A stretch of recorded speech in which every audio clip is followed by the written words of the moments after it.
Hello students, आज की class में आपका स्वागत है।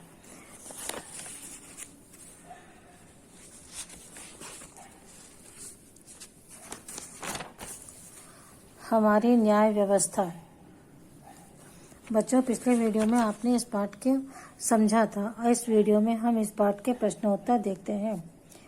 गिरफ्तारी कोई, पहला प्रश्न है खालिस्तान भरो। पहला, गिरफ्तारी कोई खालिस्तान नहीं है, गिरफ्तारी कोई सजा नहीं है। पुलिस नियंत्रण कक्ष का फोन नंबर खालिस्तान है।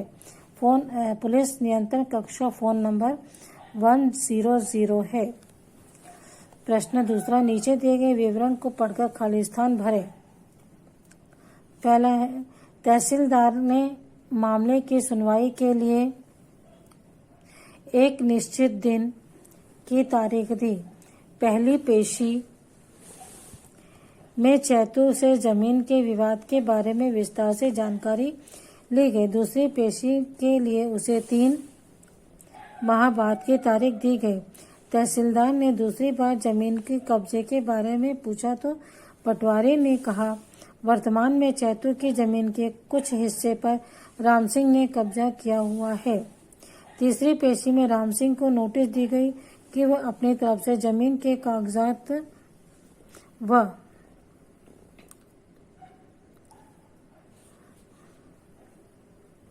सबूतों की जांच की।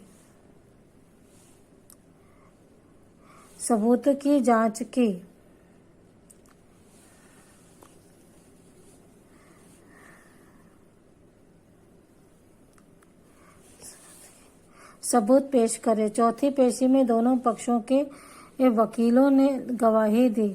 दोनों वकीलों ने तहसीलदार के सवालों के जवाब दिए।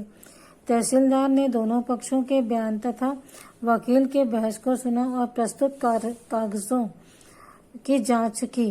जांच में विवादित भूमि चैतू का होना तय पाया, अतः उसने फैसला में लिखा कि राम सिंह चैतू की जमीन के हिस्से को छोड़ के तथा मुआवजे के रूप में चैतू को 5,000 रुपये तथा न्यायालय खर्च के रूप में 500 रुपये दे। नीचे लिखे कथन सत्य हैं या असत्य लिखिए। किसी बात की शिकायत पुलिस थाने में करने के लिए FIR दर्ज करवाई जाती है। सत्य। वकील का काम अपराधी को फैसला सुनाना है। गलत। असत्य।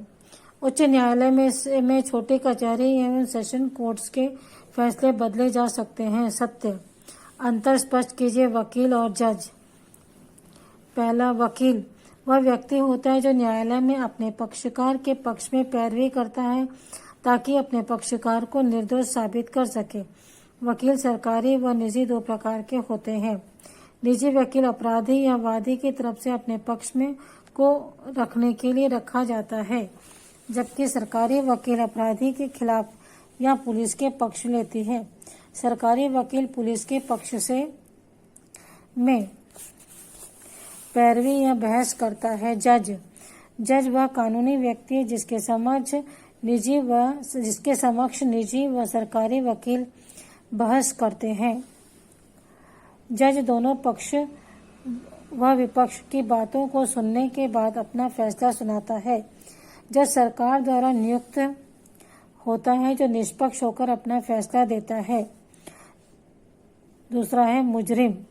मुजरिम वह व्यक्ति होता है जिसके खिलाफ कोई व्यक्ति थाने में FIR दर्ज करवाता है तथा थानेदार उसे गिरफ्तार कर अपने बंदी गृह में बंद कर देता है और उसे 24 घंटे के अंदर अदालत में पेश करना होता है।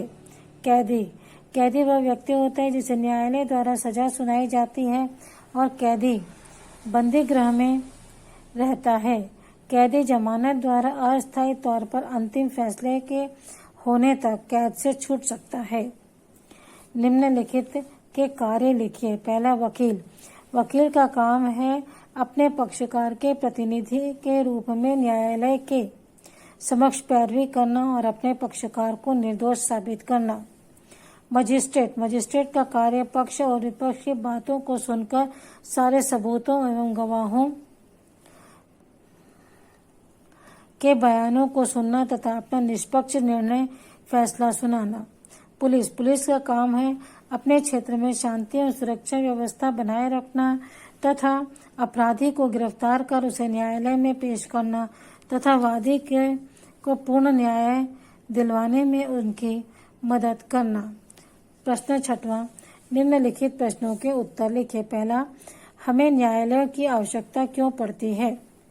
जब किसी झगड़े या विवाद का फैसला पंचायत स्तर पर न हो या कोई व्यक्ति पंचायत के फैसले को मानने से इनकार करता है, उस स्थिति में हमें न्यायालय की मदद लेते हैं। न्यायालय का आदेश सर्वमान्य होता है।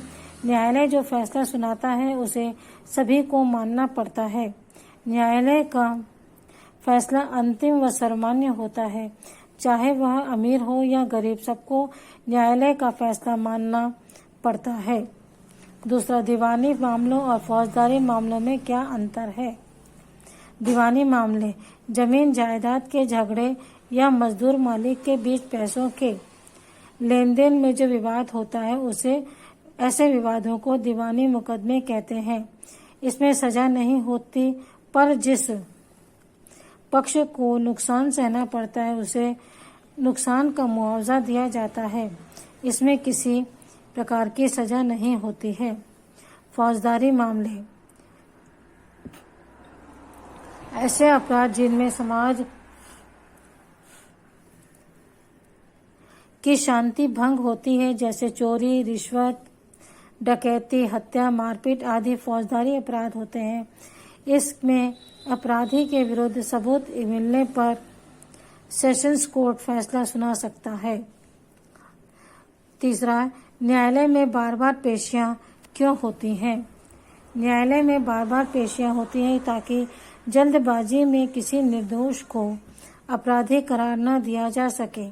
पहली पेशी में मुजरिम को न्यायालय में पेश किया जाता है। पुलिस की तरफ से सरकारी वकील मुजरिम के द्वारा किए गए जुर्म को न्यायाधीश के समक्ष बयान देता है। दूसरी पेशी में मुजरिम के जुर्म साबित करने के लिए गवाह पेश किया जाता है तथा इसके बाद पक्ष और विपक्ष के वकील गवाहों से पूछताछ करते हैं। तीसरी पेशी में दोनों पक्षों के वकीलों में जज के सामने बहस होती है। वकील अपने पक्षकार को निर्दोष साबित करता है, सरकारी वकील मुजरिम के गुनाह साबित करता है और चौथी पेशी में जज अपना फैसला सुनाता है। तो बच्चों, इस प्रकार इस वीडियो में इतना ही। आगे के वीडियो में हम अगला पार्ट देखेंगे। ठीक है, बाय।